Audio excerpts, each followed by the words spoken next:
Good people, what's going on? Welcome to episode 72, the Dome Podcast. And today, man, so many names I could use for this brother. Not only just supreme lyricist and supreme battle MC, but hip-hop historian, hip-hop educator that we're going to talk about. You know what I'm saying? Provide a lot of good knowledge to a lot of people who trying to get in this game, man. You know what I'm saying? So many words to describe, man. This legendary MC, man. My guy, Mickey Factz, man. What's good, brother? Yo, man, thank you for the intro. I appreciate you, Tony, man. I didn't know you had a podcast, so it's even dope to kind of be up here and talk hip hop with somebody else who's knowledgeable, and not just like where they're from, but all over, you know? See, you ain't been watching my links, dog. I've been posting up these links for years, baby. Now, man. Algorithm, it's the algorithm. I know, not joking with you, man, but real talk, man. I appreciate you because a lot of people in the game don't really conversate with different platforms and fans and just people in general because they have their own agendas. I get it, but when I noticed that you kind of engaged, man, that's why I said, let me holler at dude because I respect you. Obviously, everything you do, we'll get into that. You know what I'm saying? But when I saw your vibe and your energy, I said, man, love to have a conversation with you, man, and you know what I'm saying, and just kind of see what the people think, man. But I appreciate you nevertheless. You know what I'm saying? Absolutely. Let's get into it. I'm here. So look, real quick, man, you from the Bronx, correct? I'm from the Bronx. Anytime I talk to any MC, just like I was talking to Crooked the other night, when I look at your career, we had to start from day one and say, who inspired you, bro? Was there any MCs when you was coming up, you say, you know what, this is why I want to get into this? Any albums that you say, yo, I listen to these joints every night? The reason why I'm asking, because I remember way back in the day, Fonte from Little Brother was talking about he brought Long Live the Cane and studied that shit every day. So, you know what I'm saying? So when you was coming up in the Bronx, in the Mecca, what was the influence, bro?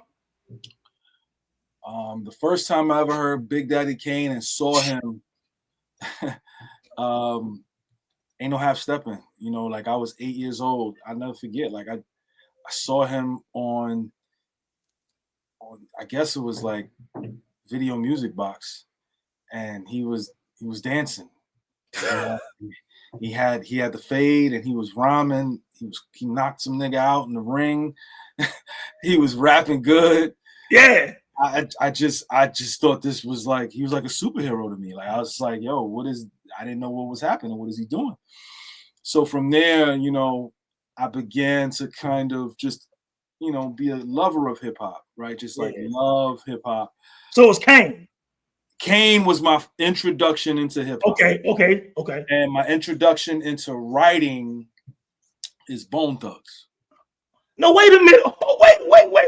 So this might be one of the most interesting things I've heard because, and this is the reason, and you know where I'm going. Most cats from New York will probably name, when they start writing, Rakim's Pen, KRS-One, G-Rap. You said Bone Thugs? Bone Thugs, yeah. Well, so what was the song by Bone Thugs that got you? Man, this is very interesting. Mickey, talk to me about that, bro. Well, everybody that you named, like I was a fan of. Like I'm a fan. I'm not thinking of rapping. Gotcha. And I just kind of love Biggie. I love Pac. I wasn't really kind of trying to rap like them. Q-Tip, Nice and Smooth, like Naughty by Nature, Tretch, all of them. Like I never tried to kind of rap like these guys. Like I loved them and I studied them after Bone. So when Bone came out, this was like 94, 95. Yeah. The EP first, I believe. It was the EP first. The joint. It was the Thuggish Ruggish joint. Oh yeah. And then East 1999. So like that album crazy. Super crazy. It's a very underrated album. And that intro to E1999 Eternal is unreal. Unbelievable.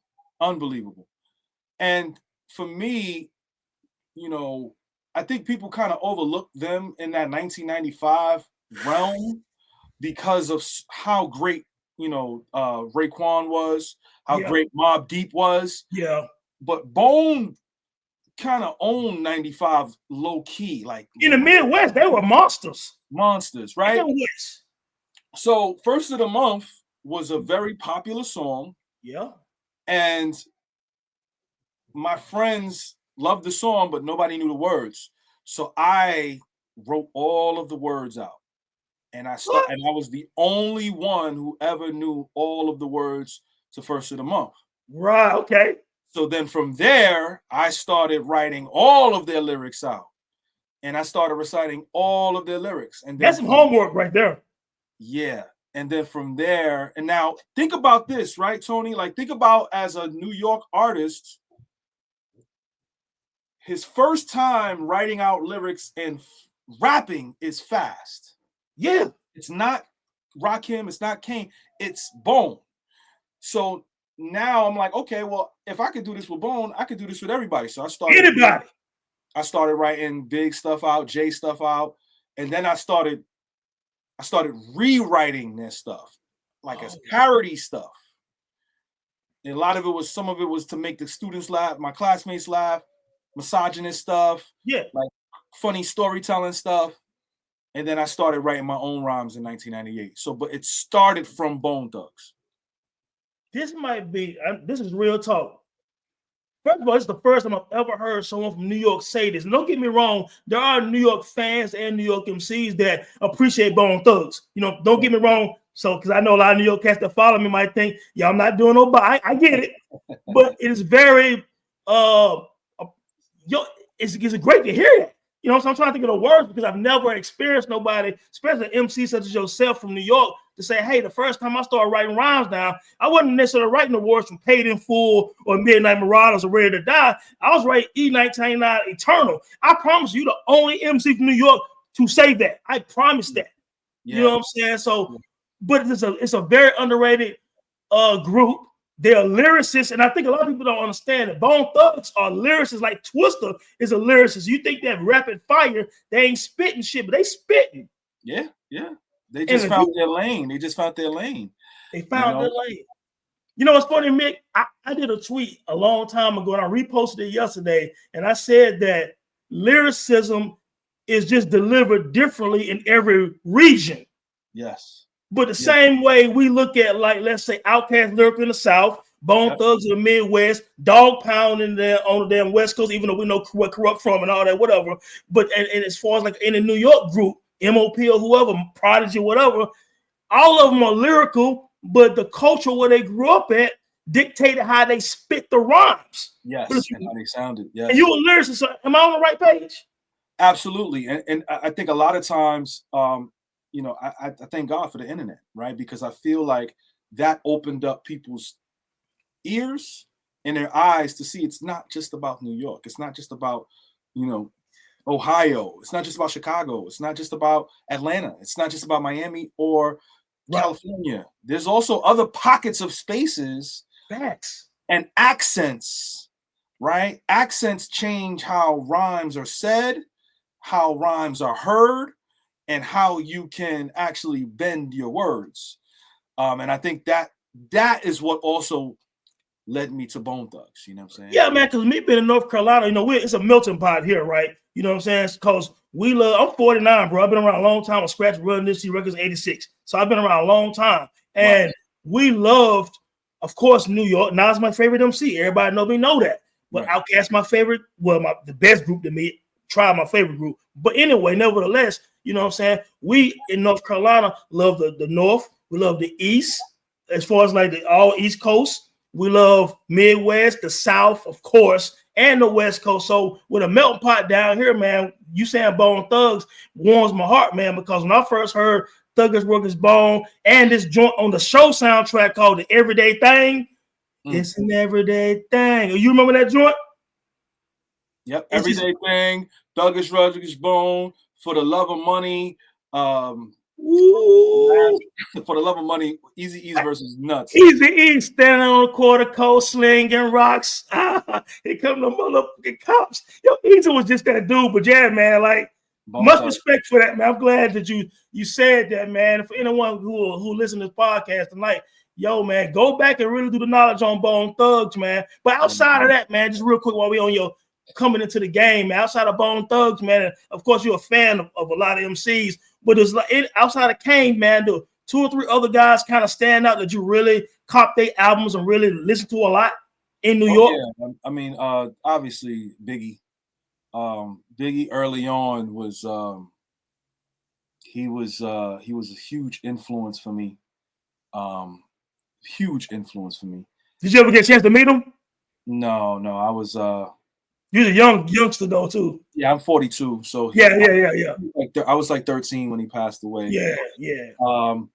And low key, Method Man. Method Man for me, he was that guy. Greg Nice. So look, bro, Greg Nice. So my man Knife down here brings a lot of cats down here to our high school reunion every year, and like 2 times Nice Smooth came, and I'm gonna tell you something, man. Greg Nice is an MC. Greg Nice get on that stage. He's not bullshitting on stage. He pleased the crowd. He just got the energy, the voice, the charisma. Man, Greg Nice, Smooth beat dope too, don't get me wrong, but man, Greg Nice is, and Tupac loved Greg Nice. That's that One Nation joint they was working on. People can go online right now on YouTube, them in the studio together. Greg Nice is getting busy, and Pac loved Greg Nice. Dude was nasty. Yeah, I mean, Greg Nice, Rakim, I think, Microphone Fiend, seeing the kid, kick the stereo was a big thing for me, because I was a kid, seeing that. Yeah. Oh, that's my son coming in there. KRS, he's from the Bronx. I'm from the Bronx, so that was a thing for me. And then like Nas, Nas also, I think Nas, I got hip to Nas later on, like 96. It took me a while. Like I kind of, because again, like my journey in hip hop is a little different. Like I love Tribe, but I didn't get into the album. Like my first album that I ever bought was Into the 36 Chambers. Okay. So like I was a Wu head. I was a big head. And then like I was a Snoop guy. Like I love Snoop. I love Dre. We do too. And then I got on Nas like 9-6. So let me ask you this, Mick. Did you hear it was written before Illmatic? Yes. But a lot of people your age, from 38 to like 42 or whatever. I'm seeing that now because I had a whole conversation. I don't know if you saw it yet, but I had a whole conversation about Illmatic and it was written. But it makes sense now. A lot of people heard it was written after, before they heard Illmatic. Yeah, but I think Illmatic is the better album. Okay. I'm one of the few that feel that. Like I don't know where this came from. Let's go there real quick. Go ahead. I don't know where this came from. Where, people felt it was written as better than Illmatic. And I'm happy that people have their opinion. Yeah. But I was, we're hip hop heads and we know the climate when it was written dropped. When it dropped, first of all, I got 4 mics when the source was the Bible. Yeah. Let's start there. And a lot of people felt that this wasn't Nas. Like it was a completely different persona. Yeah. And it was like, what is this? And this was right when hip hop was shifting. It was absolutely. Look, it was absolutely shifting because, and the funny thing is, my first episode of this Dawn podcast was the Hip Hop War of 1996 because that was the shift in hip hop. That's when the Roots did what they do. That's when De La Soul did Stakes Is High. That's when J. Rue Demons did One Day, and it was like a civil war in New York and East Coast hip hop. People don't want to talk about that. This is after the West Coast shit. This is an East Coast. Because people wasn't feeling where hip hop was going. And Nas was leading that charge along with Big. Absolutely. But the thing about it was Big was more. He was doing it naturally. Like Puff was. It was natural because he had Puff too. That's why. Right. Puff was pushing him to that. Nas wanting to be the king was like, I gotta catch up to Big. Facts. I think that was. I think Nas seeing him not win for Illmatic pushed him into It Was Written, and even though Illmatic is better than Ready to Die, you know what I'm saying? And think about this for a second, Tony. People hold up It Was Written to this super high standard of this mafioso version of Nas, but won't love the firm. Right? Oh, yo, let them tell it. The firm flop, right? You know what I'm saying? Like, but like to your point though, Nas goes to the Source Awards, Biggie winning all the damn awards. You know what I'm saying? Because just like I always said, if it was up to Biggie, Ready to Die would have been fucking 15 Machine Gun Funks. But Yes. Puff was like, nah, dog. I know you don't like that sample, that juicy. We're gonna get on the radio Playboy. You know what I'm saying? Steve Stout had to do that for Nas. And Steve Stout said the other year that Q-Tip heard If I Ruled the World was like, you're gonna ruin this kid's career. You know what I'm saying? Wow. Because everybody was stuck on that boom bap shit. Nas would have probably did an Illmatic Part 2, which all of his core fans wanted in New York. They heard If I Ruled the World and didn't realize that Curtis Blow and fucking Houdini shit is hip hop. You know what I'm saying? And yes. and Nas lyrically, he grew on It Was Written. You had Shootouts, and I Gave You Power. He grew as an MC. You know what I'm saying? Yeah. So it's probably as an MC, he was more well-rounded. Yes. You know what I'm saying? But at the same time, outside I Gave You Power, Illmatic, honestly, like I said to somebody yesterday, it just had more iconic songs. The reason why he's doing a live orchestra of Illmatic 30 years later, it's more iconic. The World Is Yours, Life, The Bitch, New York State of Mind. It ain't hard to. It's just more iconic. But it's funny, Mick, because well, I was in college when It Was Written came out. I was 21 when Pac died, so I was grown. But everybody back then, I don't care what they say on social media right now. All the so-called hip-hop heads was fucking hating on Nas in 96. Hey, listen. See, I was in the streets in the clubs in 96. I was 21. Come on. Listen, I don't know what changed. I don't know what changed, but you know, It Was Written was hated. And you know, listen, it's fair. People could spin the block and have revisions. True, because it is great. It's a great album. You know, it's cool. But like I remember reading this. So he got 4 mics for It Was Written, 5 mics for Illmatic. And when I went back and listened to Illmatic after It Was Written, I was like, oh, this is superior, you know, to this from a song standpoint and how, you know, he told his story. Now he grew, like you said, he grew as an MC. Steve Stout pushed him to do, you know, he put the pink suit on. Like he got cooked for that. Putting that people act like they forget about that because some of these young cats, it's revisionist history. And I told these cats yesterday, I said, dude, I ain't trying to say I know everything, but I was grown. I was a grown man when Nas dropped It Was Written, and niggas was fronting on Nas. You know what I'm saying? Like I didn't. I told niggas back then, I thought this was a classic. The message was something special when I felt like he was going at certain people. Yo, live nigga rap, you know what I'm saying? Shootouts, even Black Girl Lost. Black Girl Lost is incredible. I called it 5 mics then, but I said Illmatic was more iconic. But cats was hating because they wanted Q-Tip and Lars Professor and all of them to still produce the album. When they found out Trackmaster did a couple of tracks, that was front. And I'm like, Trackmasters did some hard joints on that. Yeah, I think what's interesting about that too, I read an article somewhere that said, and again, this is no disrespect, but I remember reading an article about It Was Written saying that if Nas would have made Illmatic again, he would have turned into Coogee Rap.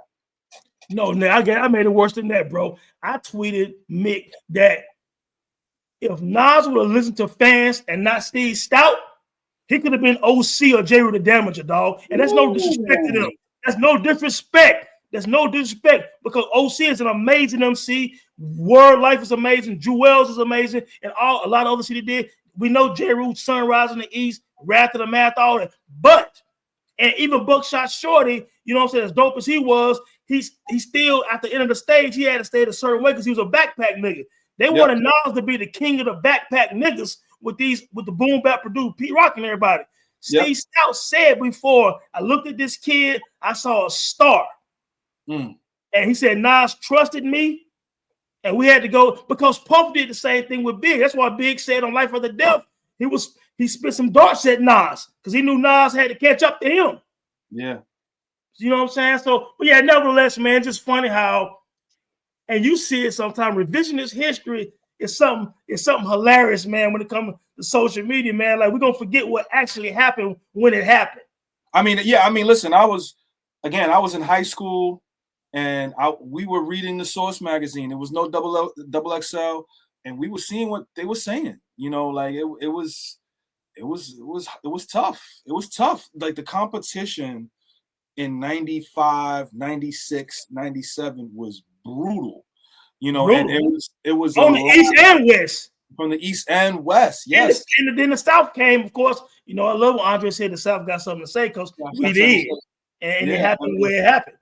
Yeah. So, like, you know, Nas, I'm happy that he did what he did for It Was Written, but Yeah. back then it wasn't accepted the way it was supposed to. No, it wasn't. A lot of people hate it. Don't get me wrong. It still sold like almost 3 million. Lauryn Hill was Fugees was the biggest group at one time in 96. Lauryn Hill, you know what I'm saying, was just on one. But yeah, man, but I want to go back to Method Man real quick, man, because I believe, and we're going to get the pendulum and your whole academy and everything, man. But Method Man, I always said, man, to this day, it's still, first of all, he had the goods to be one of the GOAT MCs. Not saying he's still not, but I'm just saying when you think of a total package of an MC real quick, man, give my flowers to Method Man.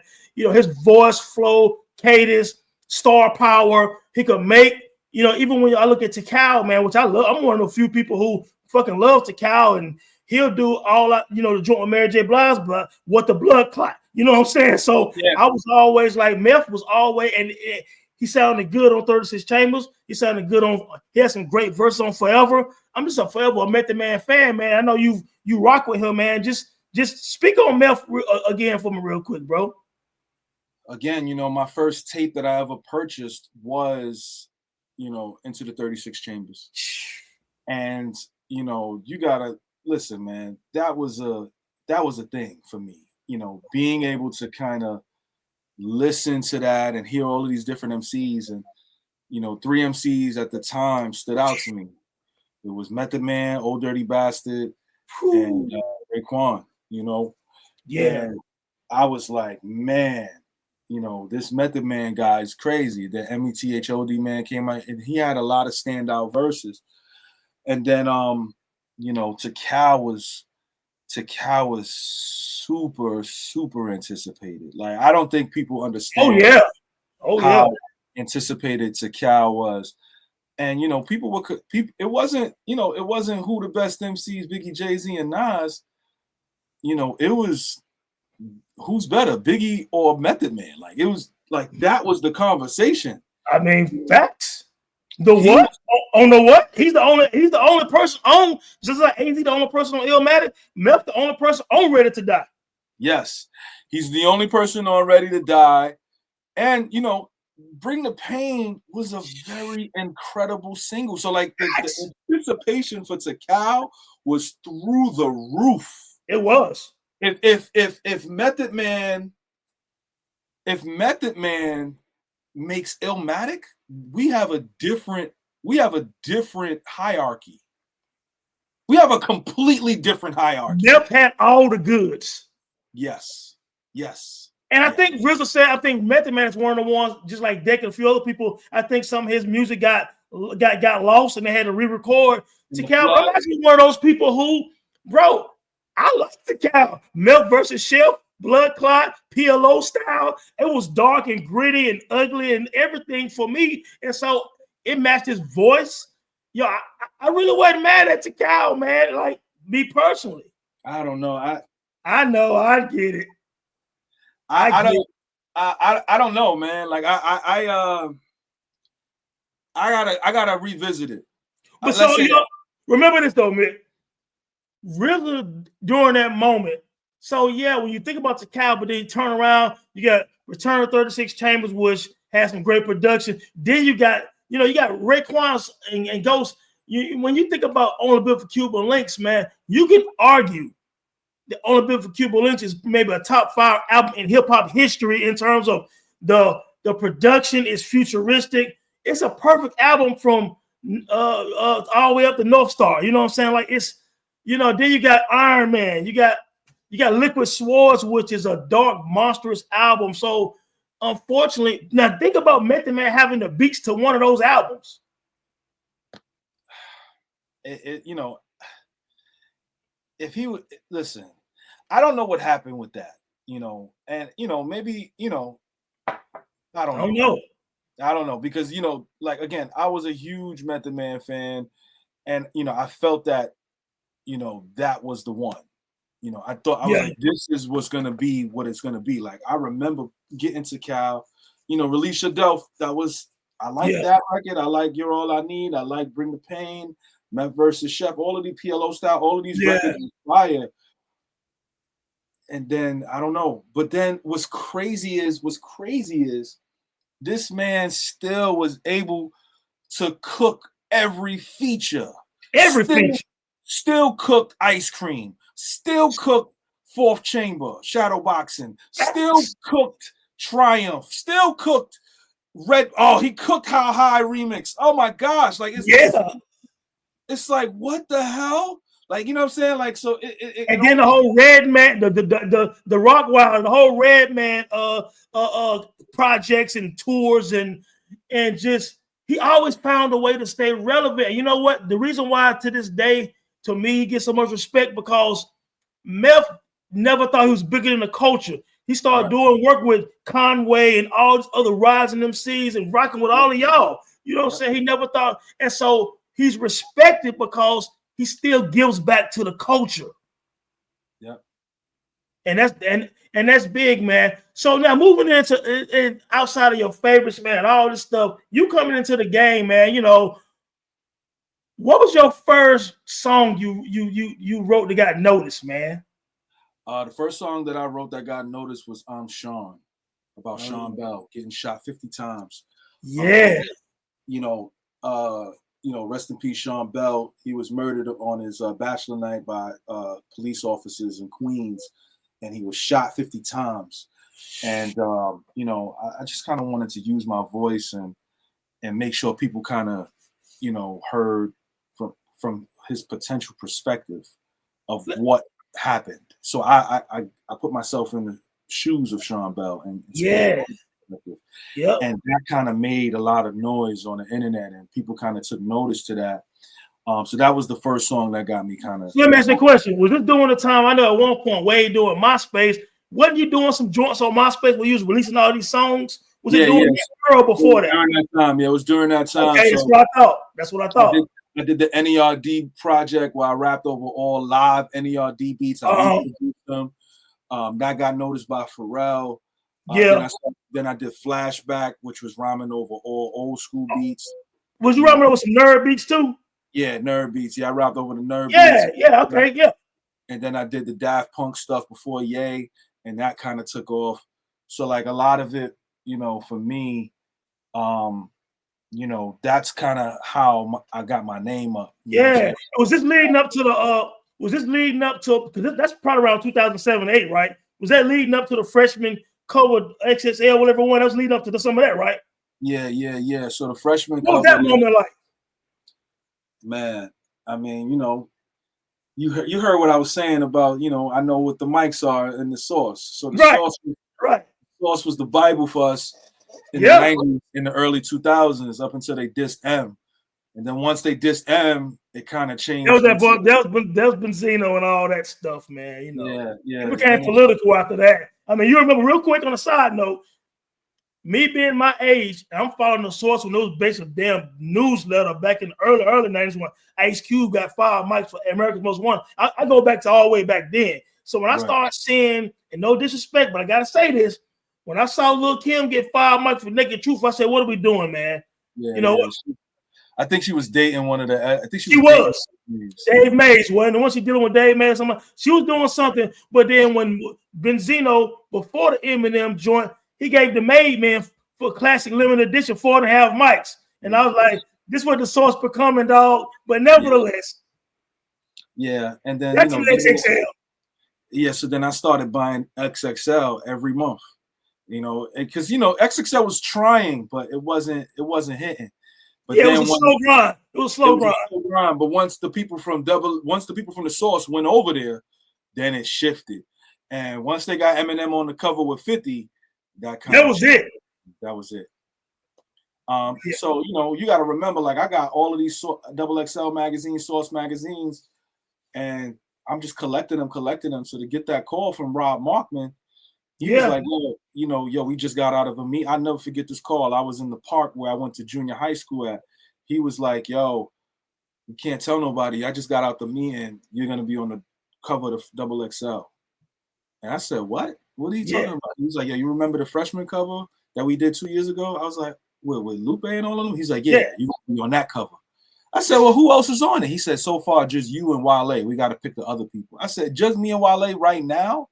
Nobody else? He's like, yeah, right now it's just you and Wale. Y'all the two names that we chose so far. Before everybody else was on there, me and Wale. Who all end up being on there again? It was me.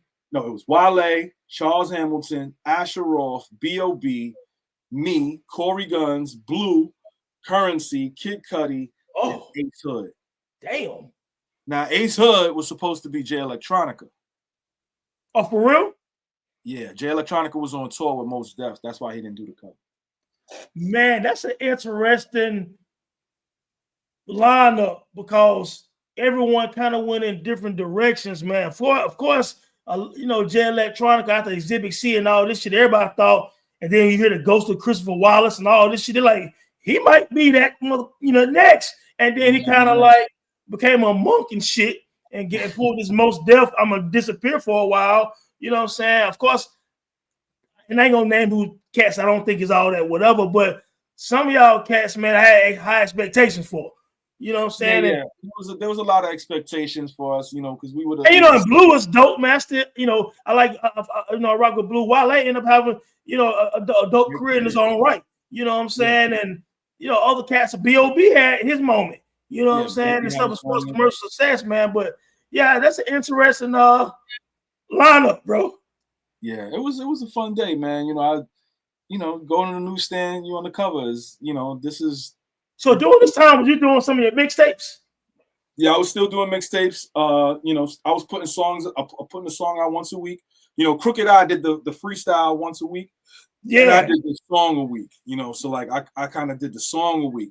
Yeah, and that kind of changed everything because nobody was putting out a song a week. That was you was doing like I remember because you did like was you doing like didn't you do like 17, 18 songs?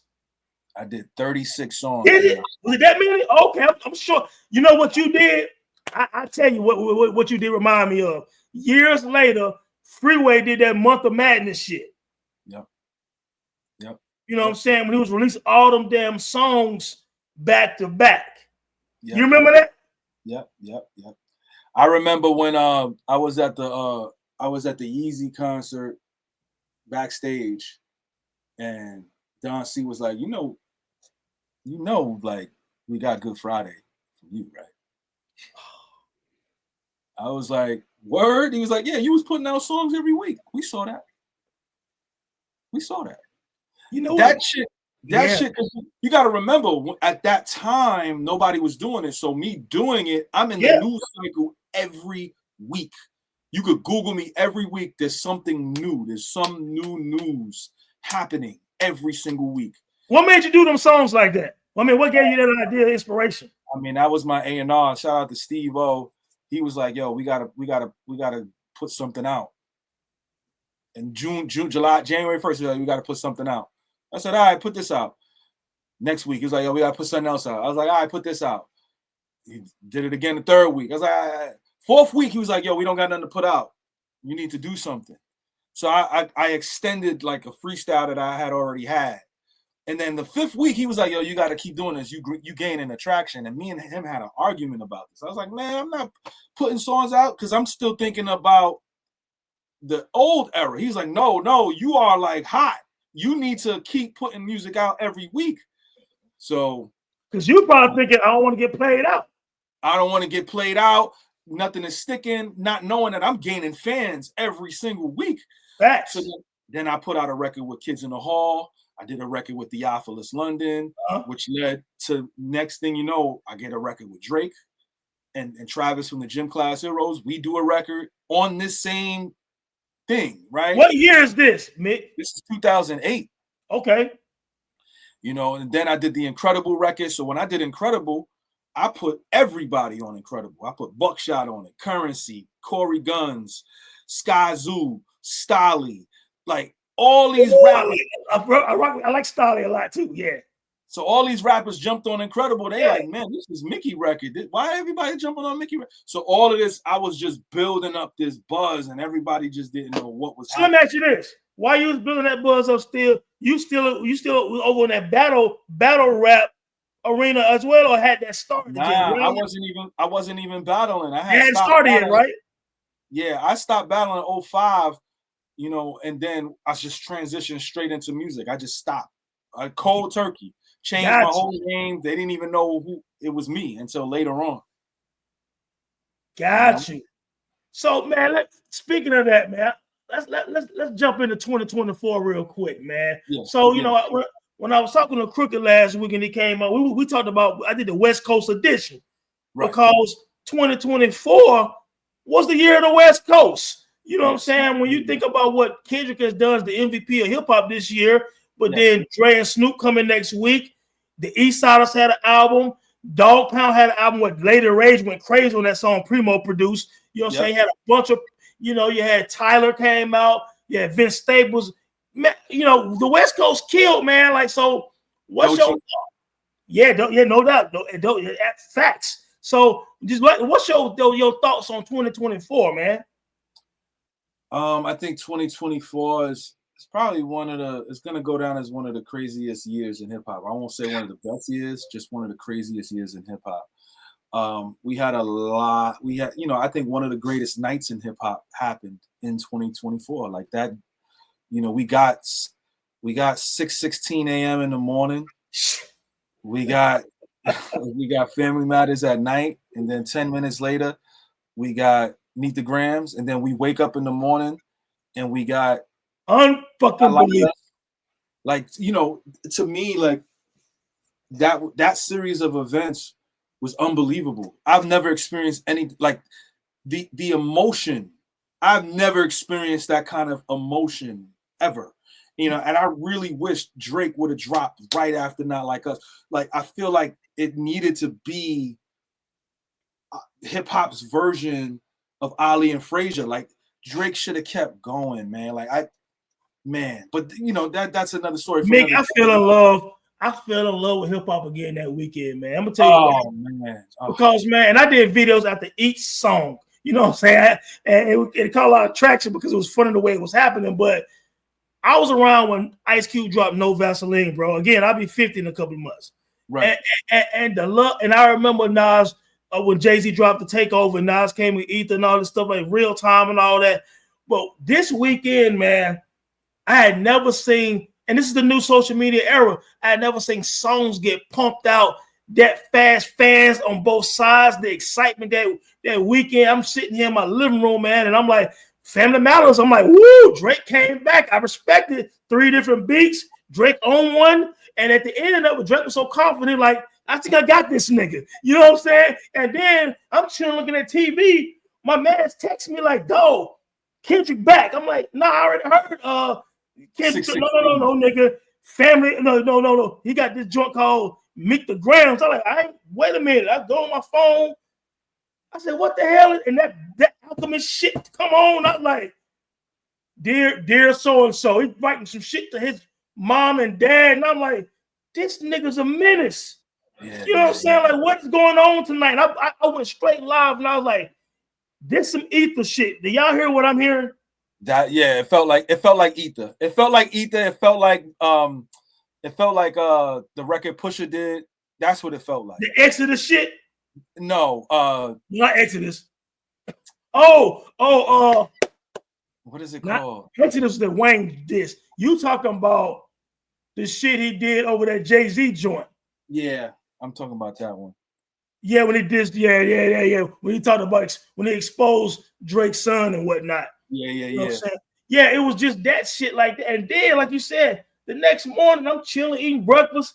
Next thing I know, somebody hit me like, Kendrick back again. I'm like, what I said, I already heard Meet the Gram. Nah, not Meet the Gram. It's some West Coast shit he just dropped. And I was like, it was unbelievable, bro.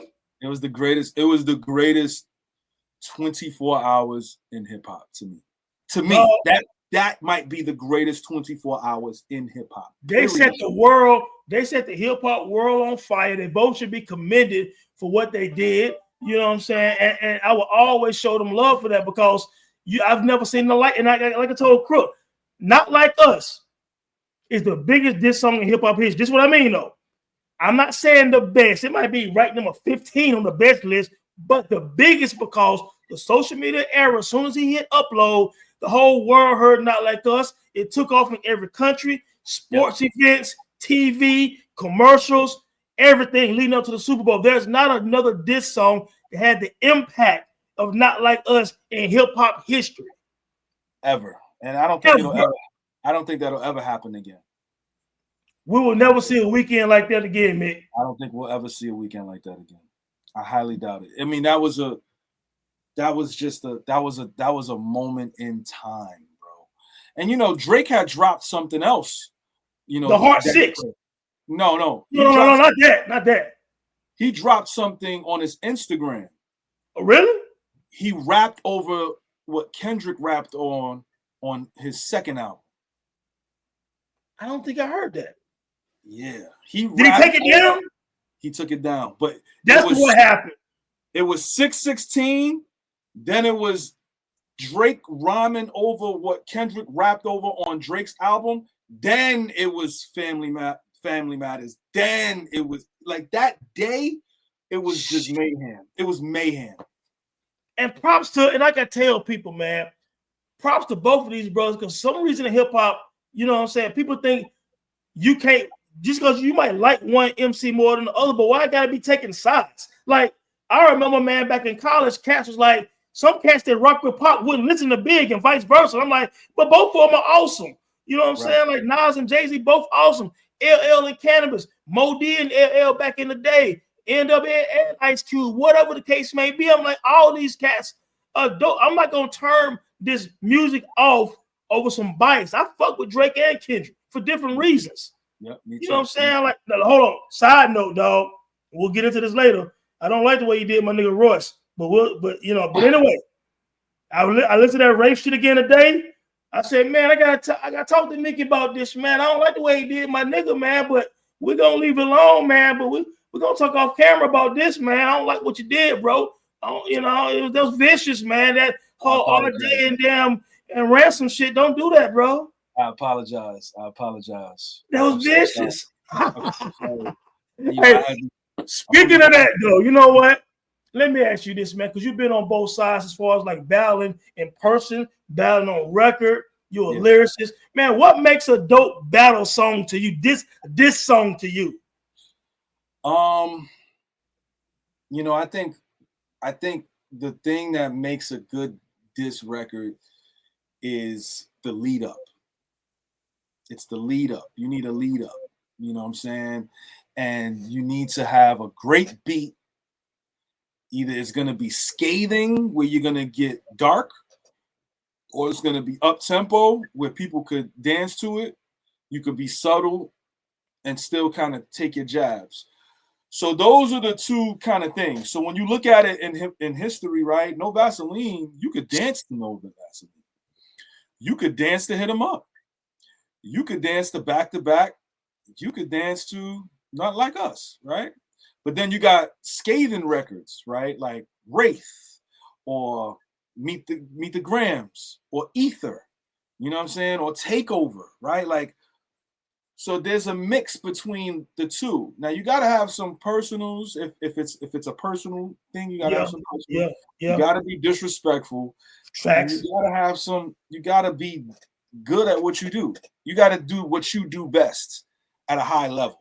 And I think that, you know, I showcased that on Rafe. That's what I did. Yeah, you did, man. On a lot of levels, man. Because again, you want to be clever. You know what I'm saying? Like a lot of people wouldn't take two other MCs and say probably what they would say in a battle in verses, and have they flow and cadence and voice and everything like that. A lot of people won't do that. So I will say this, and not because we rapping tonight, but when I listened to it weeks and weeks ago again, I was like, this is one of the most underrated hip hop diss songs that some people don't know about. Yeah, it's definitely one of the most underrated disses of all time. To me, it might be the best lyrical diss of all time. It's possible, man. You know what I'm saying? It's funny because more popular don't mean better, of course. You know what I'm saying? But what you did with that, it was and like I told you, man. You know, and I'll say this. You know, I've been rocking with Royce a long time. You know what I'm saying? So I know you do. You know what I'm saying? So when I heard, I was like, oh man, Royce, just leave it alone, man. So, leave it alone. But that being said, since we own that real quick, and we're gonna get into some other things before I let you go, is your top 5 diss songs of all time, bro. Talk to me.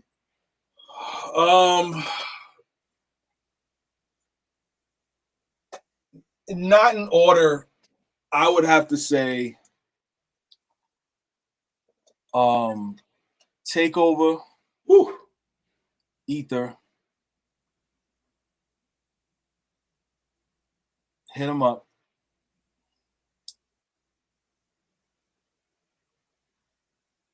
Story of Adidon. That's the one. That's the one. That's the pushy one.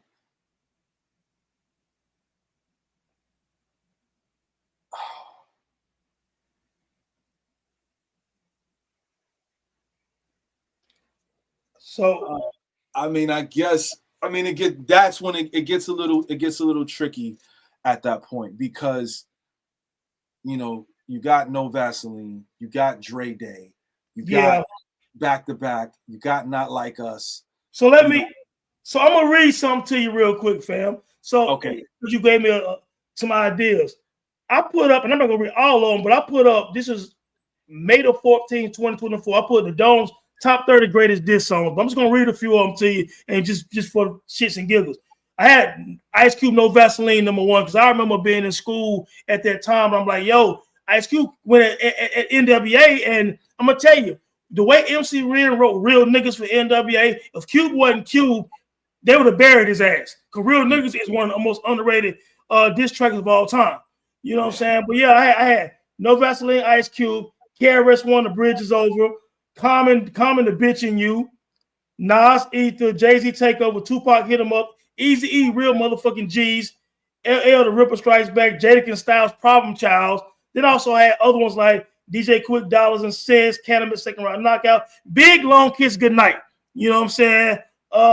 MC Light 10% Diss, and a whole lot of other joints, man. So and a lot of that's from my era, man. But just me looking back at what Common surprised a lot of people going at West Side Connection. You know what I'm saying? And of course, what Cube did too. I would have to put The Bitch in You at 5. I mean, I think The Bitch in You would probably be there. And I would have Not Like Us at 6. I mean, I really think, when we look back on it, Not Like Us is gonna creep up. I mean, absolutely is. It's gonna creep up, but I just can't put it in top 5 just yet. No, not just, it's the biggest, but time will tell in terms of how far it'll start ranking up. But because it's the biggest, because of the social media era, 15 years from now, people will look at it with even higher regard, more than likely, because of the impact. Right. Yeah. So yeah, I'm gonna go Common, The Bitch in You. I think Second Round Knockout is a sleeper. Yeah, I mean, there's a lot. Yeah, man, because what Beanie Siegel did on that damn squeeze the juice on Kiss, like a lot of people didn't expect nobody to be able to go at Jadakiss like that, especially after what you see what Jadakiss and Styles did at 50 Cent with that Miss Jackson and Problem Child and all that checkmate and all that. But Beanie Siegel is a monster MC.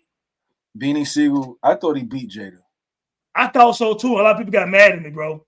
Yeah, I think Beanie got him. I'm a Jada fanatic, but I thought me too. Me too.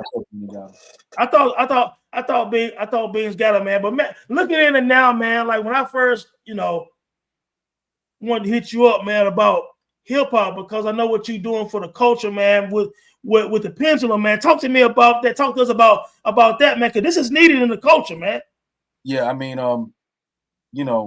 as an MC, we don't have retirement plans. We don't have 401ks. And I started to think about what does retirement look like. And I wanted to teach at a college, and I was like, I got turned down everywhere because you went to law school too, didn't you? Yeah, I dropped out though. Yeah, right. So, because of that, I was like, what am I going to retire into? What does that look like for me? And I was like, well, maybe I should teach hip hop. And I got turned down everywhere. And I said, you know what? I'm going to just start my own school. Right. And I opened up an online school, and it's been extremely successful. And, luckily I have I've done so much in my career that I have so much respect from so many different MCs that they've lent their voice to me. And we teach you how to rhyme. We teach you how to rhyme on beat. We teach you how to write better. We have a mental health component. We teach you the business. We teach you how to create content. And then we bring in legendary MCs to come in and How teach. long is the program for? Like, if I'm a new student, how long is the program? Well, as of for the past 3 years, the program was 8 months out of the Okay. year. Okay. You know, now it's the full year. Every Okay. month we having classes running every single month. You know what I'm saying? And you know, this year, you know, I'm gonna give you the exclusive. This year, this is who we have pulling up this year. We got Jada Kiss pulling up. We got Tretch. We got Too Short. We got Tierra Whack. We got Lupe Fiasco. Right. We got Rhapsody. We got Elza. We got Redman. We got Papoose. We got T.I. We got Slick Rick. And we got the God MC, Rakim, pulling up this year. Bro, and I hope everybody listening to this, man, like, you have legends there. You have unique MCs who care about the craft, who care about rhyming, who care about teaching, and who care about the future of hip hop. Because the thing is, man, like, we can't allow someone else to tell this story, because the narrative is going to change for the next generations, man. And what you're doing is, first of all, you having the education for aspiring artists to learn how to be technically better at rhyming and learning the history of the culture, and then learning all of this, because I'm sure these amazing artists who you have coming gonna teach song structure, what it means to write this type of song and that type of song. So that in itself is a priceless education for not only aspiring artists, but just for fans in general. And you get to interact with with the celebrity. Like, you can ask them a question, and if you were the student of the month, you get to rap for these people. Like, a lot of this stuff you would never experience, right? And you know, we have a graduation every year, you know, and the graduation is in person. You know what I'm saying? Where everybody comes from all over the world. First year we had Bun B as the commencement speaker. He came into Atlanta and he spoke to the students. He shook everybody's hands, dapped everybody up.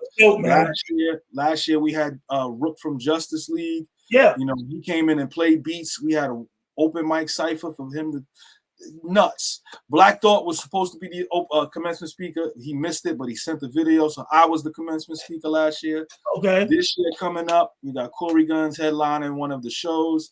Pete Rock playing beats for the open mic, and we got the legendary Abstract as the commencement speaker. Man, come on, man. Come on.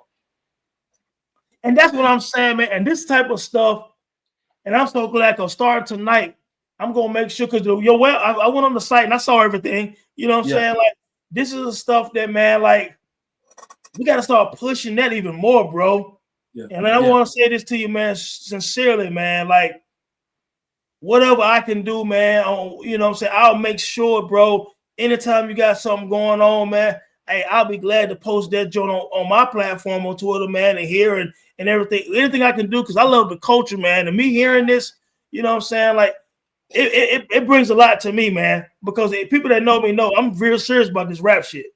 Yo, listen, I you know, I've been seeing your tweets for years, and for whatever reason, I think earlier this year I was just like, yo, why am I not following this guy? Like, you know, and I click follow, and now you're a part of my algorithm, and the takes are just, even if I don't agree with the take, it's still masterful. It's done in a way where, hey, I might not agree with that, but I respect it.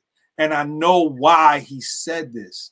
So, you know, for people such as ourselves who aren't really looking, you know, I'm a fan that turned into a practitioner, right? And I'm not, you know, I didn't become rich and famous. Like, I've done incredible things. I've written for a lot of artists, and I put out great music, but I'm not this superstar, right? So, like, for me, my roots are from the Bronx. So I'm giving back to the culture in this space. I'm not making a ton of money off of it. I'm just changing lives, right? And I'm able to, you know, help other people kind of get jobs from this, taking our curriculum and get different jobs and spreading this across the country. That's paying it forward though, Mick, because there's people who got millions of dollars who aren't doing 2% of what you're doing. You know what I'm saying? And they talk about how much they love the culture, but you got unlimited resources, and we got to jump through hurdles just to have a conversation with you. And that's the reason. I'll be real with you. The reason why my platform the way it is because I'm gonna stay authentic, bro. I don't deal with people behind closed doors. I don't deal with no industry politics, bro. My podcast could be 10 times bigger. I'm not doing no politics. I'm gonna do it authentic like I did my Twitter page. I'm doing everything authentically. People respect you for that. You don't gotta agree with me, but you gotta respect it because I don't do any shock value for anybody that know me. I type what I really think. If you know me in real life, there's nothing like I don't have a social media persona. My name is Tony for real. You know what I'm saying? And I do know cats in the industry too. I talk to some of them personally, but some of them I leave it where it is because I'm still not doing no industry politics. Even some of them just to have you on my platform or to even me to dialogue in front of people. I don't want to do all that. Yeah, it's got to be. I feel it, and you know, it's always going to be politics and anything. And I get it, and that's cool. And for me, you know, I respect it from your stance. You know, for me, I gotta fight to make sure that this is an actual brick and mortar at some point. This is a space for the next generation. Like if people complain about where hip hop is, I don't complain about it because I don't want to be my mom when I was. But you're doing your part though.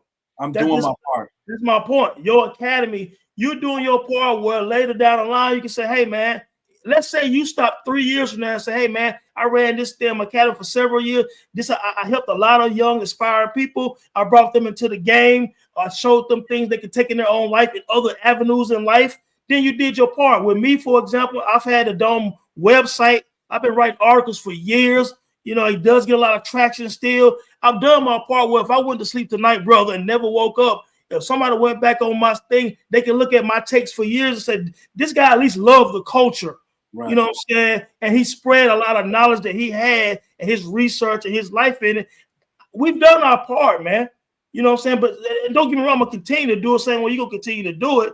And I hope other people who say they love the culture be honest about their contribution. Yeah, I mean, it's very important to put this thing forward. I don't see a lot of people attempting to, but you know, I know what my stance is here. I have to do what I have to do for my space in the culture. So what's your academy, man? Like, is it open enrollment or something like in the spring or the summer or the fall? How do you get in? Yo, so the open enrollment is every day, all day. Right? Okay. You can sign up right now. We're starting enrollment for January. Okay. Classes start January 6th. Our January MC of the month is going to be Papoose. So, you know, you come through, you get 15 classes before that Papoose class. We have 15 classes running. And all of the classes are at night. You want to learn about sync licensing, you come to the school. You know, you want to learn about how to write rhymes and flow on beat, you come here. You want to get your mental health on, you come here. You want to learn about the business, how to put content out. You want to learn about battle rap. We teach everything here. So, and we have some free classes next week, actually. So we got Source Money coming next week. Oh, yeah. Come on, so you know me, man. You know me.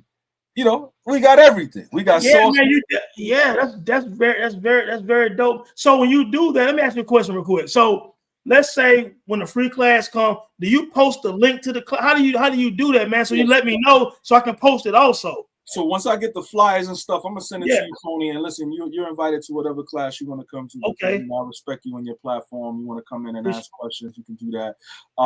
But essentially, you just sign up on pendulummink.com. Put your information in, and you know, come to the free classes. That's pretty much it, man. Man, that's peace, man. Well, look, bro, we got to do this again. You know what I'm saying? That's important in the very near future. I know you got things going. You got the school, you got your business, so not gonna hold you too long, man. But just hold on before we get off, man. But again, man, any other information you want to share, please do, man. If not, we're gonna chop it up again, my G. Yeah, absolutely, man. Twitter.com/Mickey Factz or X.com/Mickey Factz. Instagram MICKEY.facts, Facebook.com/official Mickey Factz. TikTok before they take it down. Real Mickey Factz, and penduluminc.com. Just follow us. We respond to every DMs. We don't leave people unanswered. We show love to everybody, man. Say what's up to us. We'll say what's up back to you. Yeah, Pendulum, yo, we finna push this thing too, man, because I want to see more people be aware about this as well. Anything they do, like I said, man. So episode 72, we out, man. Peace. Long live lyricism.